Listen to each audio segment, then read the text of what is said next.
Hey, what's up, everybody?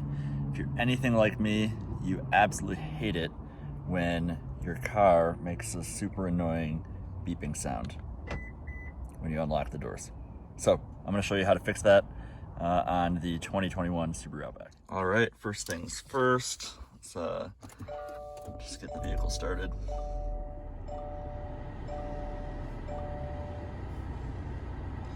I'll just make that see in here. So on your home screen, tap settings,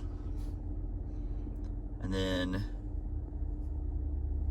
you might need to scroll through. It'll probably be on this bar, but you need to go over to car, and then up at the top you see keyless entry system right here. Boop. That's it.